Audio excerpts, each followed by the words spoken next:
कुशादानी पार्श्वनाथ दादा के चरणों में वंदन।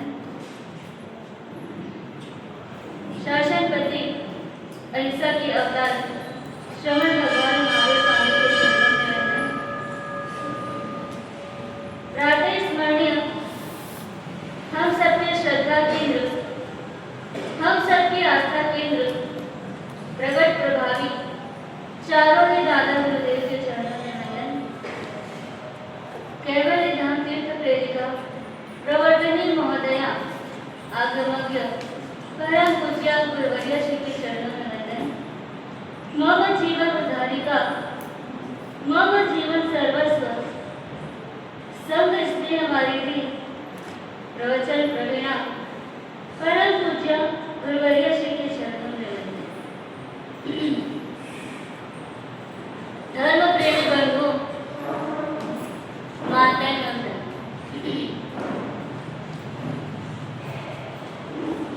एक बार धमतरी के बस स्टेशन में एक लड़की पानी का बोतल लेकर के खड़ी है बेचने के लिए।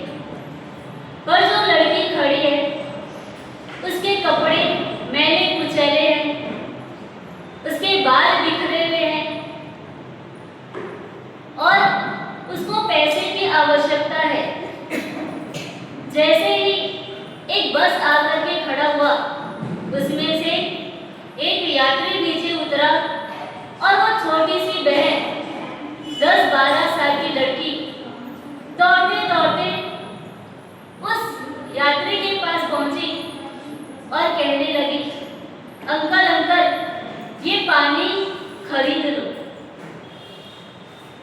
वो अंकल पूछने लगे, बेटा पानी कितने का है? वो लड़की कहती है 20 रुपए का एक बॉटल और दूसरा जो बॉटल है वो 30 रुपए का है। मतलब 10 रुपए वाली बॉटल को वो 20 रुपए में बेच रही थी और 20 रुपए वाली बॉटल को 30 रुपए में बेच रही थी। जैसे ही वो यात्री ने सुना कि ये 20 रुपए और 30 रुपए का बॉटल है, उसको गुस्सा आया। ये तो दुकान में 10 रुपए में मिलता है और जो बड़ा बॉटल है वो तो 20 रुपए में मिल जाता है। और उस लड़की को कुछ भी अनसन बोलते जाता है। वो लड़की को भी गुस्सा आता है, बोल तो पाती नहीं। उसी बीच दूसरा बस आता है और एक दूसरा यात्री आकर के पुनः पूछता है कि बहन ये पानी कितने का है? वो बहन कहती है 20 रुपए और 30 रुपए। वो भाई अपने जेब से 50 रुपए निकालता है और तुरंत वो बहन को पकड़ाता है और थैंक्स बोल करके चला जाता है।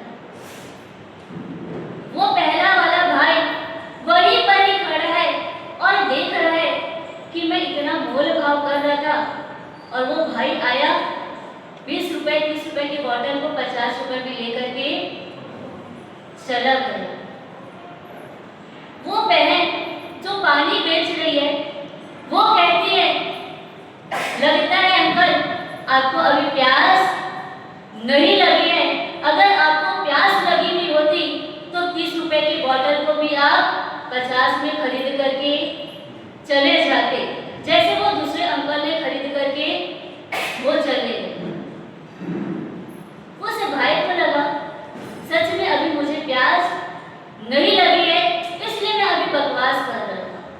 उस भाई को प्यास लगी और बिना बकवास किए वो पानी खरीद करके चले गए। वही स्थिति हमारी, जब हमको परमात्मा की वाणी की प्यास लगेगी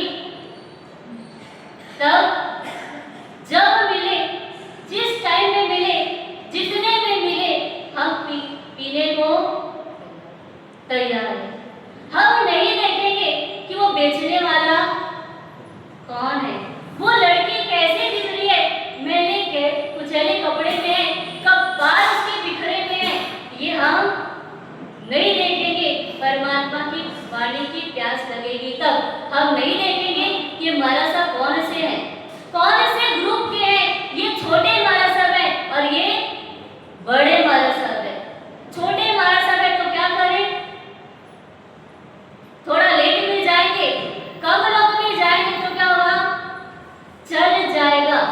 पर जिसको प्यास होती है उसको क्या हो जाएगा, टाइम से पहले पहुंच जाता है अपनी पिपासा को शांत करने के लिए। वैसे ही ज्ञान सार में महोपाध्याय विजय जी मार्सा, यशो विजय जी मार्सा फरमाते हमारी क्षुधा को तृप्त करना है, हमारी पिपासा को तृप्त करना है, तो हम कैसे कर सकते हैं। उसके लिए सूत्र दिया, प्रत्यारितेन्द्रिय व्यूहम समाधाय मनोनिजम दधच्चिन मात्र विश्रांति मग्न इत्यभि धीयते। यानी इंद्रियों के जो जो विषय है उनको उस विषयों पर जाने न देना, उनसे उसको निवृत्त करके रखना, ये प्रत्याहार। दूसरा शब्द है समाधान, मन को सम्यक रूप से स्थिर कर देना, समाधान। फिर आया विश्राम। मग्न होने के लिए तीन शर्तें, पहला प्रत्याहार, दूसरा समाधान और तीसरा विश्राम। जब मन स्थिर हो जाता है उसके बाद वो कहीं जाने को तैयार न हो, उसको बोलते हैं विश्राम।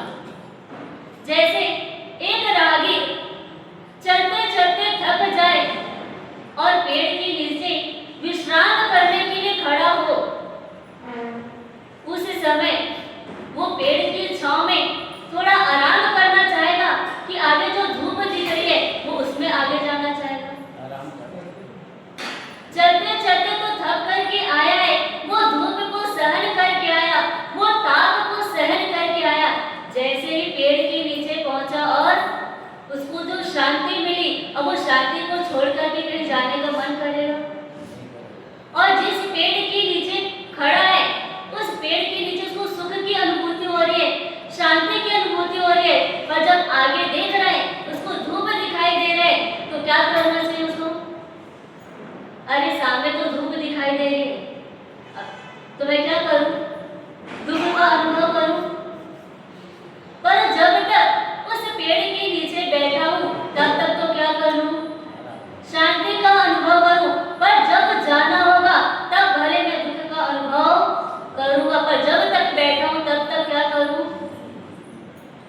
अगर व्यक्ति पेड़ के नीचे बैठा हो और सोचे अगर मुझे तो आगे और जाने का है, मेरी यात्रा और बाकी है, सफर करने का और है, पर अभी तो छांव में हूं, पर आगे क्या करना है, वो धूप में वापस जाना है।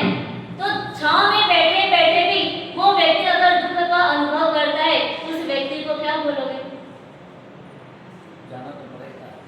धूप में छांव में बैठे होने के बाद में भी अगर वो दुख का अनुभव कर रहा है, उसे क्या कहेंगे आप, क्या बोलोगे। हाँ, इतना मूर्ख इंसान अभी प्रेजेंट में अभी वो छांव में बैठा है, उस समय उसको क्या करना चाहिए, सुख का अनुभव कर लेना चाहिए, उसे दुखी नहीं होना चाहिए। पर हमारे जैसे लोग भी क्या करते हैं, छांव में बैठे सुख का अनुभव करें, उसके बाद में भी वो दुख का अनुभव प्रतिपल चलते रहते हैं। इसीलिए ज्ञानी भगवत कहते हैं ये जो मनुष्य का भाव मिला उसमें तीन चीज बताई, मनोयोग, वचन योग और काय योग। हमें जो काय योग मिला उसमें 5 इंद्रियां मिली, मतलब हम विशिष्ट कोटि के। एक इंद्रिय जी को भी काय योग मिला, पर इंद्रियां कितनी मिली थी, मात्र एक इंद्रिया मिली थी। इंद्रिय को भी स्पर्शेंद्रिय मिला, काया मिली, पर 3 इंद्रियां ही मिली। 2, 3, 4 इस प्रकार की इंद्रियां मिली, पर हमको जो मनुष्य का भाव मिला, काय योग मिला, उसमें हमको 5 इंद्रियां मिली, मतलब हम विशिष्ट कोटि के हैं। और जो वचन योग भी उसमें हम अपने भावों को शब्दात्मक रूप में किसी को बता सकते हैं। और जो मनोयोग मिला वो हमको छपक सीढ़ी चढ़ाने की ताकत रखता है, वो विकराल पद को देने की ताकत रखता है। यानी ये तीन योग, तीन रत्न प्रत्येक दृष्टिकोण से देखोगे तो ये हमारे लिए बहुत अमूल्य है। इसका लाभ व्यक्ति को प्रति पल प्रति क्षण लेना चाहिए। अगर ये तीन योग उसके अंदर है तो व्यक्ति क्या बन जाता है? अगर कंट्रोल कर लेता है तो वो योगी बन जाता है। योगी बनने के लिए ज्ञानी भगवंत ने 5-7 शर्त रखी है। वो पहली शर्त, पहली टिप्स ये है कि आप योगी हो कि नहीं हो, मतलब प्रत्येक पल आप लक्ष्य के प्रति जागरूक हो कि नहीं हो। योगी बनने के लिए टिप्स है, क्या हम प्रत्येक पल अपने लक्ष्य के प्रति जागरूक है? क्या प्रत्येक पल हम धर्म ध्यान में ही रमण करते हैं? क्या हम इंद्रियों के विषयों से निर्लेप है? क्या हम ज्ञाता दृष्टा भाव में है? क्या हम देह और देही को अलग मानते हैं? क्या हम अल्प कषाई हैं, अल्प आहारी है? अगर ये चीज आपका आंसर हाँ में आता है तो मानना हम योगी हैं। अगर हाँ में नहीं आता तो क्या मानना? योगी नहीं। क्या हो? योगी नहीं हो तो हाँ, योगी नहीं हो तो क्या हो? भोगी हो। योगी और भोगी दोनों संसार में ही रहते हैं, पर भोगी क्या करता है? पत्नी, बच्चे, परिवार, धन दौलत, संपत्ति, भौतिक चकाचौंध में ही वो मस्त रहता है, उसको ही अपना मानता है। और जो योगी होता है वो क्या करता है? ये सबको सपना मानता है। योगी उन वस्तुओं को अपना मानता है और वो योगी उन वस्तुओं को सपने के रूप में देखता है और भोगी उन वस्तुओं को क्या करता है? अपना मानता है। और जब उन वस्तुओं को, जो संसार में भटकाने वाले पर पदार्थ हैं, उन वस्तुओं को जब अपना मानता है तो उसमें ममत्व के भाव पैदा हो जाते हैं। और जब सपना के रूप में मानता है, अपना नहीं मानता, तो उसके अंदर वो समत्व भाव पैदा होता है। यानी अगर समत्व भाव पैदा हुआ, सपने के रूप में व्यक्ति जब देखता है तो वो वस्तु मिले तो ना तो राग होता है और ना मिले तो द्वेष भी नहीं होता है। पर जो भोगी होता है वो हर वस्तु को प्राप्त करने के लिए प्रयास और पुरुषार्थ करता है, और जब नहीं मिलता तो क्या हो जाता है? दुखी हो जाता है। संसार में ही वो भटकते रह जाता है, संसार के प्रति वो आकर्षित हो जाता है, वो इंद्रियों के प्रति झुकाव बन जाता है उसका।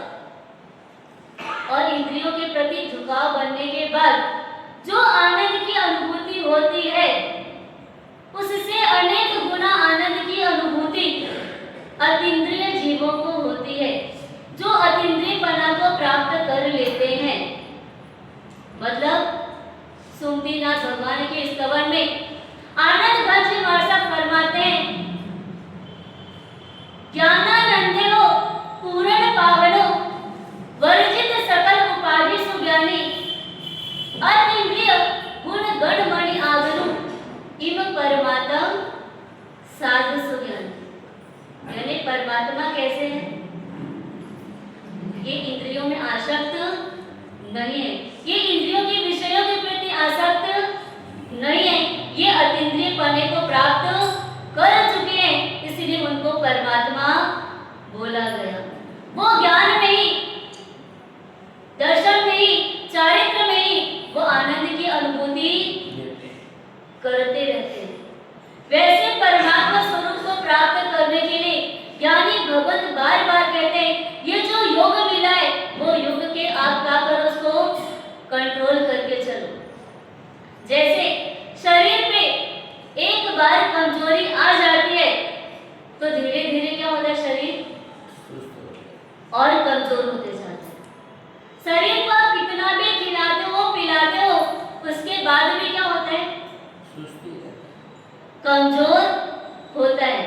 पर जैसे ही डॉक्टर को दिखाए, डॉक्टर की दवाई खाए, जो डॉक्टर ने बोला ये परहेज करना है, ये पथ्य आपको समय समय पर लेना है और आप लेते हो, आपका शरीर स्वस्थ हो जाता है, यानी शारीरिक बल आपको मिल जाता है। पर योग बल जो मजबूत होना चाहिए वो प्राप्त करने के लिए ज्ञानी भगवत कहते हैं कि अगर आपका योग शुभ है तो जो घंटों महीनों का काम जो है वो घंटों में हो जाता है।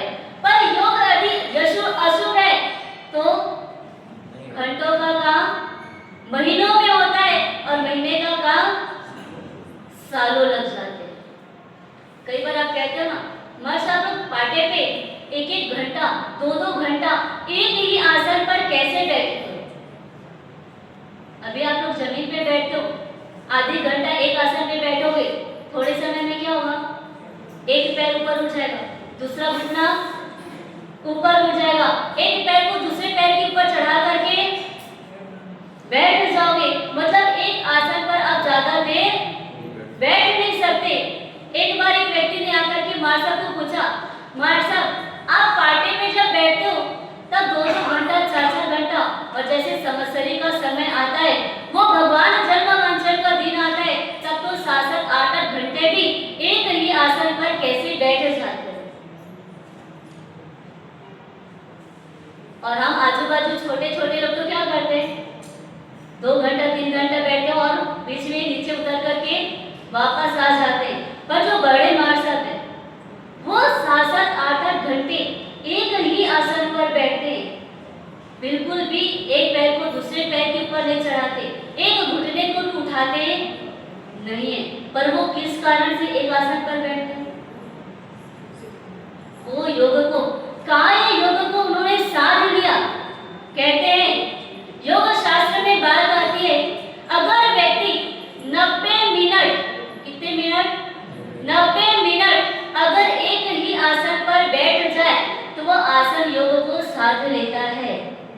अगर व्यक्ति 12 साल तक बिल्कुल भी झूठ नहीं बोलता, कितने साल तक, 12 साल तक, न छोटा झूठ न बड़ा झूठ, अगर झूठ नहीं बोलता तो उसको वचन सिद्धि की प्राप्ति हो जाती है, यानी साधना पड़ता है। जब ये कार्य को व्यक्ति साधने को तैयार हो जाता है तो वो सारी सिद्धि उसको प्राप्त हो जाती है, मात्र साधने की आवश्यकता होती है। एक सेठ जी के यहाँ एक भाई नौकर के रूप में काम करता था, पर कर्जा ज्यादा लिया हुआ था और उसको समझ में आ गया कि अब मेरा समय ज्यादा नहीं है, अब मैं ये कर्जा को चुका नहीं पाऊंगा, तो मैं अपने बेटे को क्या करूं, वो सेठ जी के यहाँ पे छोड़ देता हूँ। सेठ जी जितना काम करवाएंगे उससे मेरा कर्जा उतर जाएगा। वो नौकर आकर के सेठ जी को कहता है, मैं आपके कर्जा चुकाने के लायक अभी नहीं हूँ, इसलिए मैं अपने बेटे को आपके घर पर छोड़ता हूँ और मैं ये मान लेता हूँ कि मैं कर्ज से मुक्त हो चुका हूँ। सुबह सुबह वो सेठ जी अचानक से वो रामू भाई को, यानी जो बच्चे को छोड़ करके गया है, उसको उठा करके पूछता है, बेटा आज क्या कार्यक्रम है? घर पे साज सज्जा सब तैयारी है, घर को अच्छे से सजावट करके रखा हुआ है। उस बेटे को पूछा गया, रामू को पूछा गया कि बेटा आज क्या कार्यक्रम है? वो बेटा कहने लगता है कि सेठ जी मुझे तो पता नहीं आज क्या कार्यक्रम है, पर रोज मेरी माँ 6 बजे उठाती थी और आज 4 बजे उठाई है, और ये घर के माहौल को देख करके लगता है कि कुछ न कुछ कार्यक्रम होगा। वो सेठ जी कहते हैं आज मेरा जन्मदिन है, आज मेरा जन्मदिन है और मेरी इच्छा है कि तू जो बोलेगा मैं वो तुझे खिलाऊंगा, तू जो बोलेगा मैं वो तुझे खिलाऊंगा। वो रामू कहता है कि सेठ जी मुझे कुछ भी नहीं खाना है, जो आप मुझे दाल रोटी खिलाते हो मैं उसमें संतुष्ट हूँ। फिर सेठ जी पूछते हैं मुझे तुझे कपड़े देने हैं, बता तुझे कौन सा कपड़ा खरीदना है। तू जिस दुकान में बोलेगा उस दुकान में जा करके जितने रेट का बोलेगा उतना मैं तेरे को कपड़ा दिला दूंगा। वो रामू कहता है कि मुझे किसी दुकान में नहीं जाना, मुझे किसी प्रकार का कपड़ा नहीं चाहिए, मुझे आज जो धोती कुर्ता देते हो मैं उसमें संतुष्ट हूँ। वो सेठ जी कहते हैं आज मेरा जन्मदिन है तो मैं तुझे कुछ न कुछ रुपए भेंट करना चाहता हूँ। वो तुझे कितना चाहिए? 500 चाहिए, 1000 चाहिए, 5000 चाहिए, जो तू जितना बोलेगा उतना मैं तुझे देने को तैयार हूँ। वो रामू कहता है मुझे एक भी रुपए नहीं चाहिए। वो व्यक्ति कहने लगता है तुझमें और मुझमें तो जमीन और आसमान का अंतर है, तू कहाँ है और मैं कहाँ हूँ। मैं तो प्रतिपल खाने पीने में ही आसक्त रहता हूँ, कहीं घूमने जाना है तो ये विचार आता है कि आज कौन से कपड़े पहनूं, नए से नए कपड़े मुझे खरीदना है, और थोड़े मोड़े रुपए में काम नहीं चलता है। जब मैं बाहर निकलता हूँ तो 20,000 50,000 रुपए तो मेरे जेब में होते हैं, और तू तो नौकर नहीं, तू तो मालिक है, तू तो नौकर के रूप में भगवान है, और उसके चरणों में वो झुक जाते हैं। विचार करो, वो रामू उसके घर पे रहता है और कहता है जैसे तुम खिलाओ वैसे मैं खाने को तैयार हूँ, जैसा तुम पहनाओ वैसा मैं पहनने को तैयार हूँ, जैसा तुम रखोगे वैसा मैं रहने को तैयार हूँ। और हमको ये मनुष्य का भाव मिला, हम कैसे रहने को तैयार हैं? ये 5 इंद्रियां मिली तो पांचों इंद्रियां क्या करती है? धमाल करती है। और ये पांचों इंद्रियों को धमाल करने का ऑर्डर कौन देता है? हाँ? मन देता है। सबको पता है कि इंद्रियों को धमाल करने का ऑर्डर कौन दे रहा है? मन देता है। मन कहता है कि ये दृश्य बहुत सुंदर दिख रहा है, वो दृश्य को तुम देखो देखो, बार बार क्या करता है? अगर एक बार देखने का मन नहीं करता तो बार बार मन प्रेशर करता है ये दृश्य को तू क्या कर ले, देख ले, ऐसा दृश्य तुझे कभी देखने को नहीं मिलेगा। एक महापुरुष की बात आपको बताती हूँ, वो महापुरुष का नाम आपको बताना कि वो कौन महापुरुष है। एक शक्ति संपन्न महापुरुष जो अपने घर की गैलरी में ऊपर खड़े हैं, और घर के सामने एक बहन स्नान करके आती है, कपड़े चेंज कर रही है, और वो महापुरुष की नजर उस महिला पर पड़ती है। जैसे ही नजर पड़ी तुरंत नजर को खींच लिया, और जो पुस्तक पढ़ रहे थे उस पे अपनी नजर डाल दी, और मन को बार बार समझा रहे ये तेरी नजर को उधर जाने नहीं देना है, अब तुझे ये कंट्रोल करने का समय आया है। ये चकचोर इंद्रिय को तो कितना नियंत्रण कर सकता है, ये तेरी परीक्षा की घड़ी आई है। और वो ऊपर में ही गैलरी में ही खड़ा है, पुस्तक को पढ़ने की कोशिश कर रहा है, पर मन पढ़ने में नहीं लग रहा है। मन बार बार कहता है एक बार उस महिला को देख ले, एक बार उस महिला को देख ले, पर मन अंदर से आवाज आती, नहीं तुझे ये नहीं देखना है। बार बार जब ऐसा अंदर की आवाज आती है, वो व्यक्ति को लगता है शायद मेरे आंख में रोग हो गया है। उस रोग को ठीक करने के लिए औषधि की आवश्यकता है। जैसे ही वो किचन में जाता है, मिर्ची का डब्बा खोलता है, मुट्ठी भर की मिर्ची निकालता है और अपनी दोनों आंखों में डाल देता है। वो कौन महापुरुष है? कौन महापुरुष है? कौन बताएगा? किसने अपनी आंखों में मुट्ठी भर की मिर्ची डाली और अपनी आंखों को ही बोला, तुझे ये दृश्य देखना था ना, अब तो ये दृश्य को देख। आंखों से चौधारा आंसू निकल रहा है, वो वेदना इतनी ज्यादा हो रही है, पर वो उस वेदना की अपेक्षा इस वेदना को क्या कर रहा है? वो कम मान रहा है। कौन है वो महापुरुष? हाँ, कौन है? योगी तो है, वो तो मुझे भी पता है, इसीलिए मैं भी बोल रही कि वो महापुरुष है, योगी है। उनका नाम आप बताओ। प्रवचनों में भी सुना होगा कई बार। वो महापुरुष योगीराज स्वामी विवेकानंद। विचार करो, अगर चक्षुर इंद्री दृश्य को देखने के लिए इधर उधर दौड़े तो वो कंट्रोल करने के लिए भी अपने पास दवाई होती है, पर कंट्रोल करना चाहे तब। मन ऑर्डर करता है स्पर्श इंद्री को, ये वस्तु कोमल कोमल है, इसको क्या कर? स्पर्श कर। जब तक स्पर्श नहीं करता तब तक मन बेचैन होते रहता है।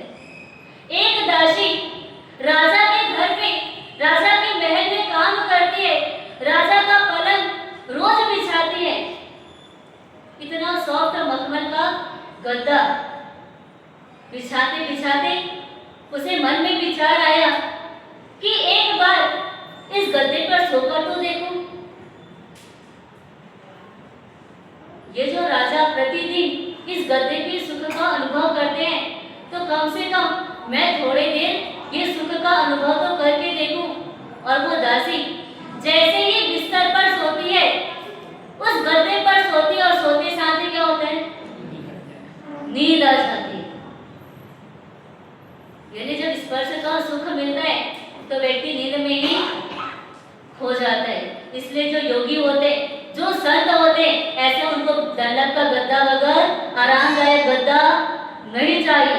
अगर वो एक वक्त में सो जाए तो कब उठेंगे आप लोगों के जैसे पता नहीं। आप लोग सोते हो, एक तो लेट सोते हो 12-1 बजे, और उठने का टाइम क्या होता है? सुबह के 11-12 बजे आप लोग का उठने का टाइम होता है। विचार करो, आपके बच्चे आपके सामने सोते हैं, आप अपने बच्चे को उठा पाते हो? हाँ, चलो आप लोग नहीं सोए, आप लोग को आपकी वैल्यू समझ में आ गई, मानव भाव की कीमत समझ में आई, और आप अपने बच्चे को उठा सकते हो जब वो गद्दे पे सोया है, गहरी नींद में है। एक बाल्टी पानी डालने की ताकत रखते हो? हाँ, हम ताकत नहीं रखते, हम उठाने की ताकत नहीं रखते, और जो गद्दे में सोता है वो गहरी नींद में चले जाता है। और वो दासी भी जैसे ही सोई और गहरी नींद में चले जाती है, और 2 मिनट के बाद वो राजा अपने कमरे में पहुंचते हैं, और जैसे ही दृश्य देखते हैं कि मेरे गद्दे पे तो कौन सोई है? दासी सोई है। और अंदर इतना गुस्सा, इतना उबाल आता है कि मेरे गद्दे में सोने की ताकत कैसी? तुरंत सैनिक को बुलाते हैं, हंटर लेकर के वो आता है। 1 हंटर, 2 हंटर, 3 हंटर, ऐसे वो दासी के ऊपर बढ़ रहा है, और वो दासी रोने की जगह हंस रही है, खिलखिला रही है।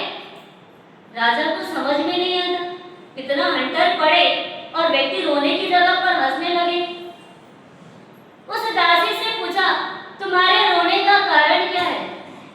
तुम्हारे हंसने का कारण क्या है? वो दासी कहती है, मात्र 2 मिनट ही सोई तो मुझे 8 से 10 हंटर पड़ गए।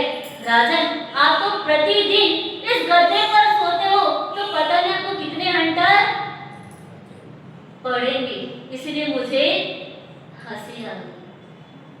विचार करो कि स्पर्श इंद्रिय का सुख व्यक्ति इतना डूब जाता है और दुर्गतिगामी बनने की तैयारी कर लेता है। मन ऑर्डर देता है ये जीवा को, ये खाने का आइटम बना हुआ है।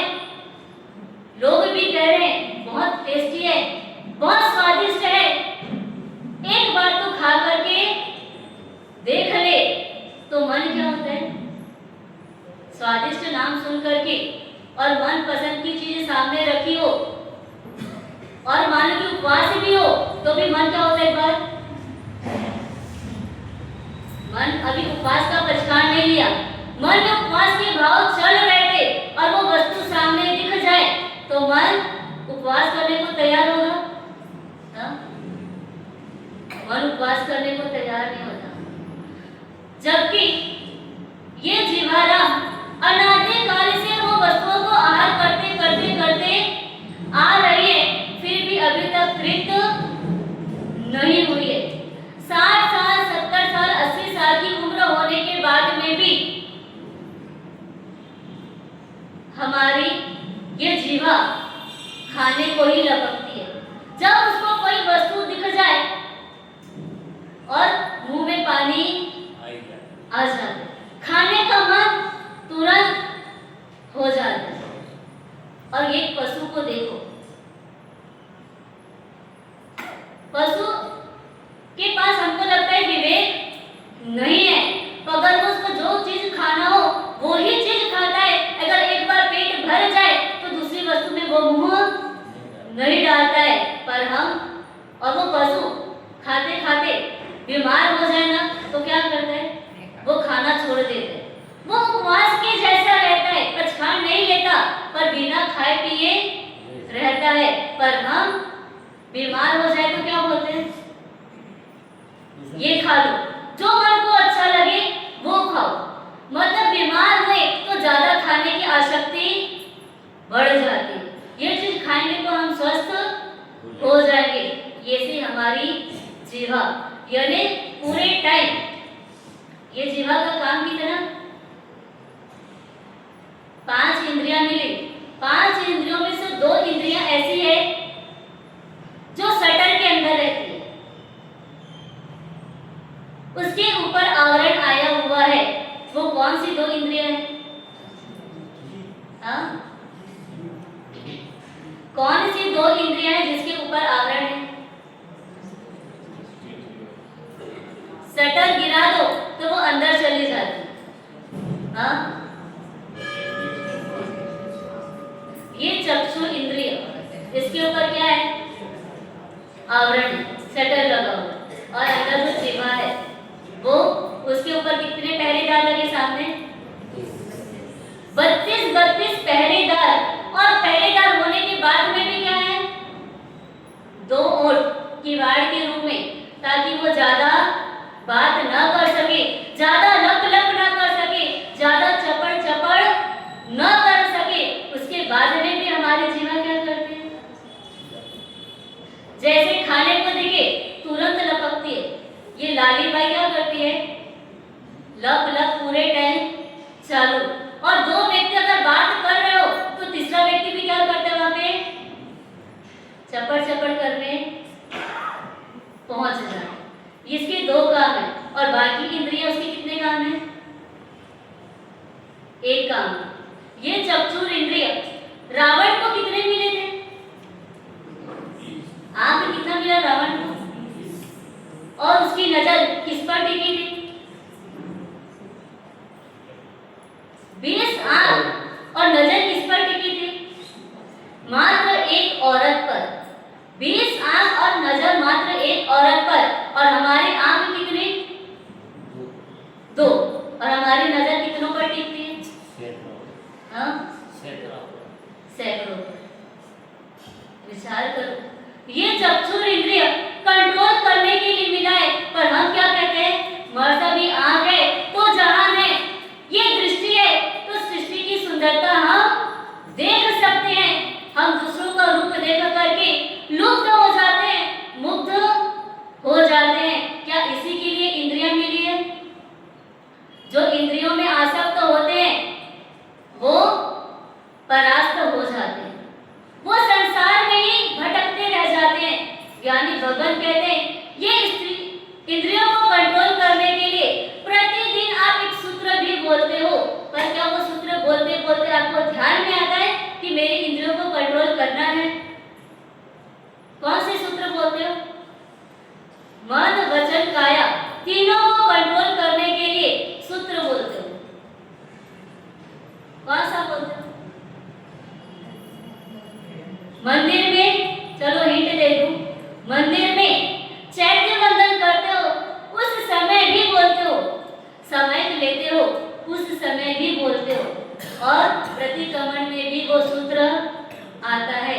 ऐसा कौन सा सूत्र है जो तीनों योगों को कंट्रोल करता है? हाँ, उसमें कहाँ पे आता है? कौन सा वर्ड आता है उसमें? हाँ, क्या डेली बोल दो, डेली वो सूत्र को सोचो, कौन सा सूत्र है? कौन सा सूत्र? अनर्थ सूत्र। अनर्थ सूत्र में क्या बोलते हो? ठाणे न मोणे न झाणे न अपाणम भोसिरामी। जैसे ही कायसर्ग में जाने वाले होते हो, कावसक करने वाले होते हो, उसके पहले आप क्या बोलते हो? ठाणे न मोणे न झाणे न अपाणम भोसिरामी। ठाणे न मैंने क्या? ठाणे न मैंने क्या? काया को स्थिर करना, जिससे काय बल की प्राप्ति होती है। अगर एक समान काया स्थिर रह जाए तो हमारा काय बल मजबूत हो सकता है। ठाणे न मोणे न, जैसे ही मोणे न बोले यानी क्या? मौन। वचन को क्या करना? स्थिर करना। जैसे ही वचन स्थिर हुआ यानी वचन बल की प्राप्ति हो जाती है। झाणे न यानी ध्यान करना, मन को स्थिर कर देना, और जैसे ही मन स्थिर हुआ मतलब मन योग भी सद जाता है। ये ठाणे न मोणे न झाणे न जब हम तीनों बोलते हैं और हम स्थिर होते हैं तब उस समय जो कायसर्ग होता है वही सच्चा कायसर्ग होता है।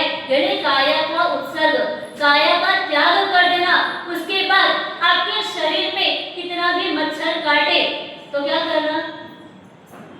मच्छर की तरफ ध्यान, किधर ध्यान? हमारा ध्यान जो सूत्र हम बोल रहे हैं उसमें हमारा ध्यान होना चाहिए, तभी हम ये तीन योगों को साध सकते हैं। महोपाध्याय यशो विजय जी महाराज ने इन योगों को साधने के लिए, इंद्रियों को साधने के लिए इतने अच्छे अच्छे श्लोक बनाए ताकि वो श्लोकों को पढ़ते पढ़ते कहीं ना कहीं हमारा एक दिन ऐसा आवे कि योगों को, इस योग पर हमारा विजय हो सके। इन योगों को हम कंट्रोल कर सकते हैं और इतनी ताकत हमारे अंदर है क्योंकि जितने भी महापुरुष हुए, जितने भी सिद्धावस्था को प्राप्त किए, ये तीनों योगों को कंट्रोल करने पर ही वो सिद्धावस्था को प्राप्त हुए। अगर एक भी योग अगर उसके कंट्रोल में ना हो तो व्यक्ति सिद्धावस्था को प्राप्त